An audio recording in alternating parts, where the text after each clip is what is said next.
María, un placer verte aquí en Atrapalibros de nuevo. Yo estoy encantada de estar otra vez con vosotros. Y otra vez con Valentina.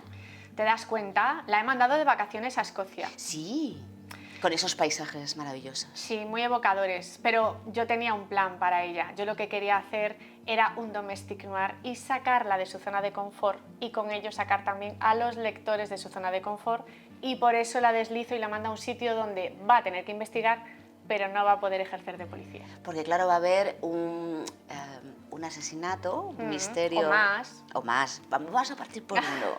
Y también hay un misterio literario. Sí, yo creo que es mi novela más metaliteraria, en la que vamos a arrancar. La trama comienza pues con el padre de Oliver, la pareja de Valentina, pues en Escocia está empeñado, ya lleva muchos libros empeñado en querer rescatar el patrimonio de los Gordon, y se compra un castillo zarapastroso hecho ruinas y descubren allí un cuarto oculto. Un castillo que era de su familia, ¿no? Un Como castillo de los diciendo. Gordon, sí. Y en este cuarto oculto descubren con una documentación que es posible que las memorias de Lord Byron, que en principio fueron quemadas al fallecer él por sus mejores amigos y su editor, pues que estén escondidas en ese castillo o que hayan pervivido.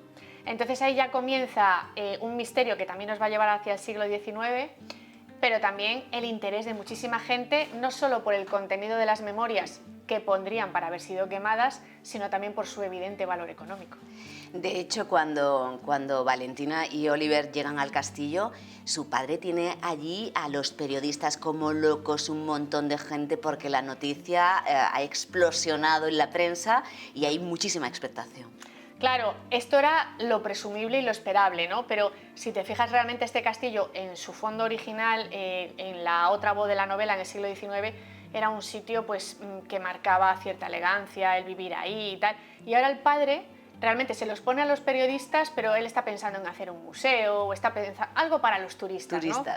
Y esto sí que me gusta, por eso aquí hay dos voces en la novela, porque yo quiero el contraste. Yo quiero mostrar cómo en un mismo escenario y con un mismo motivo puede cambiar tanto el juego, ¿no? Y la tradición tiene mucho que ver en esta novela. De hecho, me encanta el lema: resistir, luchar, avanzar. Sí, Vitant. Es que aquí también, además lo que te decía, de sacar de su zona de confort a los lectores, yo quiero mostrarles un mundo diferente, a pesar de que estamos en Europa, un mundo en el que los clanes y la familia y el apellido tengan tanto peso, en el que la policía, por ejemplo, no va armada, en el que hay tribunales curiosísimos y diferentes que aquí ni siquiera existen, en que las leyes son distintas y que para jugar a ser detectives van a tener que plantearse el juego de otra manera.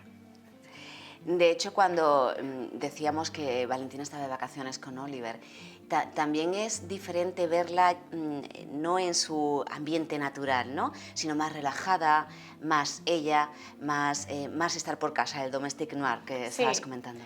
Yo, de hecho, lo hice de manera marcada y deliberada, porque claro, estamos acostumbrados a una mujer radical, coherente, muy firme en sus decisiones, y de repente empezamos la novela, ella y Oliver en plan pareja, ella como que no es policía, él como que no es profesor.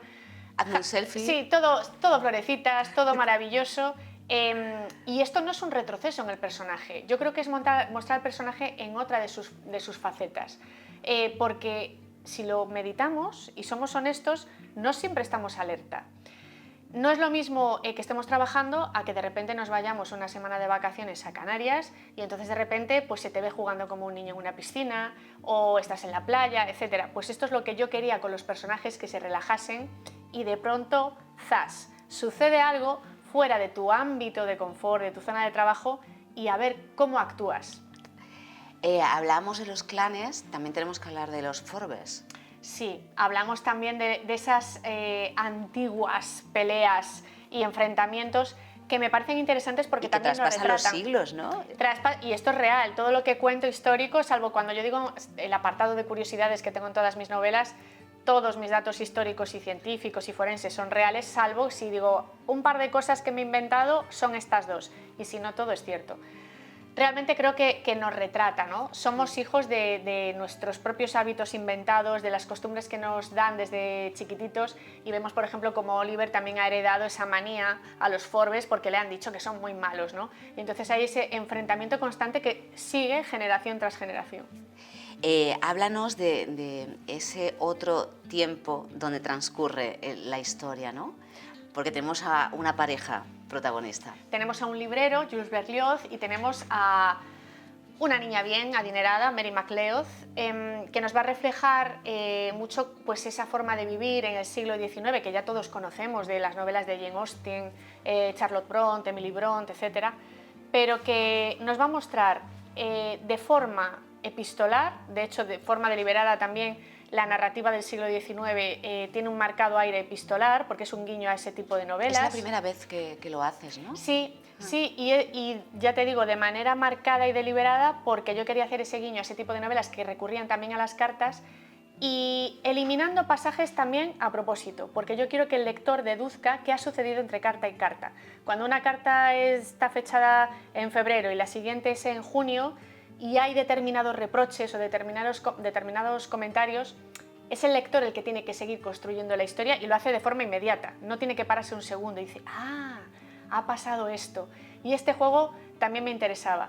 El caso es que aquí nos encontramos una historia típica, tópica, romántica, decimonónica, de lobos y corderos, de ver quién es el lobo y quién es el cordero. Luego también una historia criminal y también va a ser una historia judicial. Y ya estoy recibiendo pues esas primeras respuestas de los lectores que se lo están pasando pipa en el juicio, qué va a suceder ahí. Ella me gusta mucho. Sí, ¿verdad?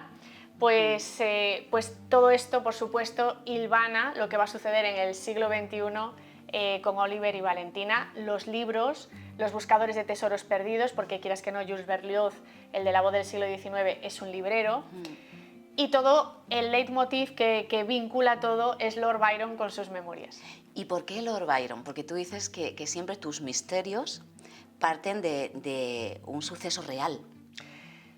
La voz del siglo XIX sí que está inspirada en un crimen real que sucedió en Glasgow en el siglo XIX, que me llamó muchísimo la atención y que quise desarrollar aquí vinculándolo al mundo de los libros.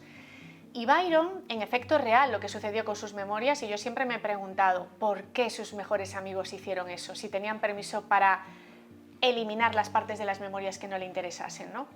En la novela se fabulan distintas teorías, yo casi me quedo con la que se vincula a la exmujer, pero sí que me llamó mucho la atención el porqué. Y Byron es, primero, porque es escocés, segundo, es un Gordon, es decir, del clan de Oliver Gordon, y tercero, él escribió un material que era un artefacto narrativo preparado para ser expuesto, no era documentación epistolar, era preparado para ser expuesto.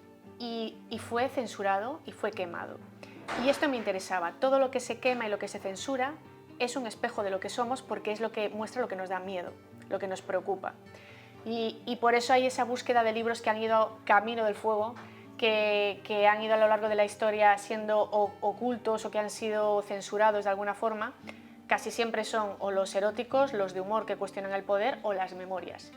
Y entonces es que ya me lo mostraba, en la historia estaba en mi mano ya, ¿no? Y digo, parece que confluye todo el universo para que yo escriba esto. Claro, yo te iba a decir, ¿el camino del fuego, fuego por purificación o fuego por destrucción? En este caso más por destrucción, ¿no? Por censura, que es lo que estábamos diciendo. El título implica muchos términos, porque en esta novela hay un incendio y el camino del fuego también es el camino que incluso los bomberos pueden utilizar esta expresión para ver por dónde va la mecha. Para ver, es un término muy técnico. Por otro lado, el camino del fuego también hace alusión a esas pequeñas faltas, a esos pequeños insultos o infamias que recibes y que por sí solos no te llevan a la furia, pero cuando los empiezas a acumular, explotan un día en la ira, en una hoguera de fuego, ¿no? Y por otro lado, el camino del fuego es ese. Todos esos libros que han ido directos al fuego, a la censura, a ser escondidos, y que en realidad son un reflejo de lo que somos, ¿no? Todo lo que has querido quemar te está describiendo. Inevitablemente hay muchísimas referencias literarias. Mary, por ejemplo, es una gran lectora, una gran consumidora de libros, y tenemos a Mary Shelley, Walter Scott, las Brontë, muchísimas, donde detenernos y poder también recrearnos posteriormente. Claro, esa era la idea, hacer también un homenaje y un guiño no solamente a los románticos ingleses, también nos retrotraemos más al Robert Burns, que es más antiguo que los románticos.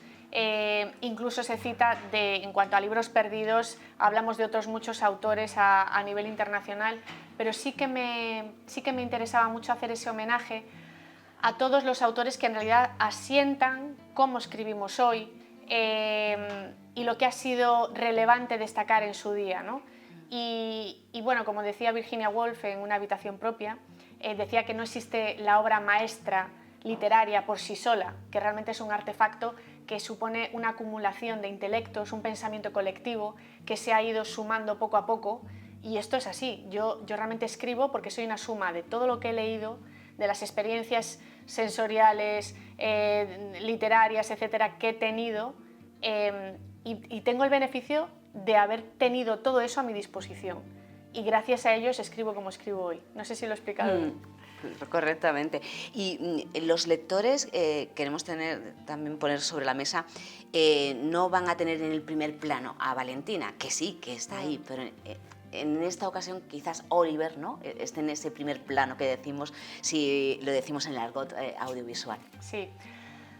Todas mis novelas son un poco así, a veces destaca más ella, a veces destaca otro, no siempre resuelve ella el crimen, sí, termina ya dando pues el golpe final, pero le ha ayudado de forma determinante a alguien, porque yo creo que así es la vida. Aquí está la policía escocesa. También está la policía escocesa, y tampoco Valentina ha sido nunca el típico investigador tipo Poirot o Sherlock Holmes de mente preclara, que lo sabe todo, que deduce las cosas porque es inteligentísimo y los demás no llegamos ni siquiera a conclusiones que llega él, ¿no?, o ellos.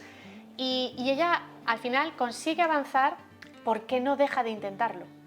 Eso es como funciona ella. Y ella es la perseverancia realmente. Entonces yo entiendo que al igual que en la vida real no siempre estamos en la cresta de la ola, ni somos los más listos, en determinados momentos de nuestra vida, pues oye, a lo mejor ahora quien lo está arrasando pues es mi pareja o mi hermano o mi primo, y ahora resulta que soy yo. No siempre somos los más cracks ni los que iluminamos las habitaciones al llegar. Entonces, hablando de pareja, ¿ellos están ahora en un momento más sosegado? Sí, porque realmente, así como hubo un momento de sentirse vencidos y rotos por dentro, en la anterior novela, Sí. Aquí es una asunción, asumen unas circunstancias vitales que saben que son irremediables y que van a tener que seguir caminando con ellas, y no pasa nada. No todo tiene que ser como habíamos dibujado en nuestras mentes infantiles o como nos habían dicho los cuentos o las películas que tenía que ser. Por eso, a lo largo de la novela, pivota mucho una frase que yo me inventé y que incluso había pensado al principio como título original de la novela, que es Viaje en corso. Es como patente de corso, que es cuando los piratas y tal podían hacer lo que quisieran, bueno, entre comillas, en determinada zona marítima, porque no había, las normas generales ahí no se aplicaban, ¿no? Pues para mí hacer un viaje en corso es vivir la vida sabiendo que hay un corsé al que te tienes que constreñir, porque hay unas normas sociales, ahora no podemos, por ejemplo, pues salir gritando a la calle o determinadas cosas, ¿no? Pero sí que no tenemos por qué seguir todos los prototipos esperables en nuestra vida, y cada cual hace su propio viaje en corso. Mary MacLeod lo va a hacer en el siglo XIX, y Valentina y Oliver van a tener que tener sus propias normas para intentar ser felices y no tener que acoplarse a esos ideales de felicidad que se nos han vendido hasta ahora. Y María, vamos a ir terminando, pero esas dos voces de diferentes espacios temporales, ¿era fácil entrelazarlas o es más difícil a la hora de plasmarlas en papel, a la hora de escribirlas? Para mí no es difícil porque tengo una escaleta previa, que es lo que a mí me lleva mucho más tiempo crear el universo primero, hacer la escaleta, documentarme bien, viajar a Escocia, como fue el caso, etcétera, que luego ya escribir, como ya tengo esa base de ese universo, solamente es levantarlo, pero ya sé cuáles son los cimientos, ¿no? Lo que pasa es que sí que es verdad que yo escribo por separado esas dos voces y luego las coso, porque el registro narrativo es muy diferente, la forma de hablar, no solamente el lenguaje, sino pues eso, cuando te metes en ese ambiente literario, claro. De repente cuando estoy escribiendo, estoy dentro, estoy en el siglo XIX y estoy en la habitación con ellos, o estoy en la iglesia llena de tumbas, estoy con ellos. No puedo de repente coger y decir, bueno, capítulo siguiente, bueno, pues estamos aquí en una cena tipo Agatha Christie, siglo XXI.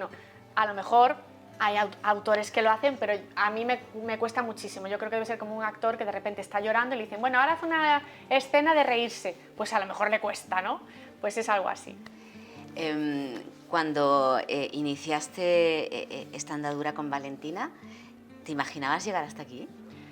Pues mira, la verdad que no. Quinta novela, ¿eh? La verdad que no, pero sí que es verdad que hay que soñar en grande. Y yo era muy consciente de que cuando sueñas en grande, el batacazo también puede ser tremendo. Pero he trabajado muy duro y he creído en cada uno de los pasos que iba dando. Por suerte la editorial también creyó en mí, porque tengo que decir que me han dado muchísima libertad creativa. De hecho, ni siquiera leen lo que yo estoy escribiendo hasta que está absolutamente terminado, porque como casi siempre tengo que coser voces y tal, sería absurdo, por ejemplo, mandarles solo, imagínate, la voz del siglo XIX, porque no tiene sentido si no está entrelazado. Entonces, yo a veces pienso, caray, cuando les mando algo deben estar aterrorizados a ver, claro, después de 1 año y medio, 2 años, que habrá escrito esta mujer, ¿no? Pero no, siempre con los brazos abiertos, las ideas abiertas, sabiendo además que asumo un riesgo muy grande, que es cambiar de registro narrativo en cada novela. Es decir, si Donde fuimos invencibles era más de corte gótico tipo Rebeca, de Daphne du Maurier, la siguiente, Lo que la marea esconde, era tipo Agatha Christie, guiño a las novelas de comienzos del siglo XX, Misterio de habitación cerrada. Esta es más cogido por pinzas, pero domestic noir. Me apetece cambiar de registro, además de cambiar de trama, además de cambiar de universo, y ofrecer este nuevo juego a los lectores, porque creo que lo merecen. Creo que hay que intentar, a lo mejor no lo consigues, pero intentar subir un escalón más en cada novela. En relación a eso, y ya sí que finalizamos, cualquier lector puede a lo mejor leerse El camino del fuego, porque tú no va a descubrir nada de las otras novelas anteriores, se va a mantener el misterio intacto, aunque yo siempre sugiero que se comience la saga desde el inicio. Sí, esto yo siempre lo digo, puedes empezar, bueno, esta es más independiente que ninguna, porque es que ya lo saco hasta del País, solo tenemos todo el rato a 2 personajes que son los fijos y toda la ambientación es completamente nueva. Sí que es verdad que yo también recomiendo empezar desde el principio, porque a pesar de que todos los misterios sean independientes y autoconclusivos, sí que es verdad que se repiten los investigadores. Y aquí, hablando de series, tú puedes pensar, pues mira, como Poirot, tú puedes leer Asesinato en el Orient Express o Muerte en el Nilo y te da igual leer uno primero que otro, pero claro, es que Poirot, queridos amigos, no tenía ni gato, ni perro, ni mujer en casa, ni marido, ni nada de nada. Entonces, claro, ¿aquí qué sucede? Que nuestros investigadores sí son de carne y hueso, sí les pasan cosas. Entonces, sí que es bonito ir viendo la evolución de esa relación y de hecho ahora los lectores en la Feria del Libro de Madrid me decían: jo, es que estoy deseando a ver qué les pasa a ellos. Y yo, bueno, pero el misterio también, ¿no? Y dice, eso también, eso también. Pues muchísimas gracias y enhorabuena por esta nueva entrega de Valentina, El camino del fuego. Muchísimas gracias.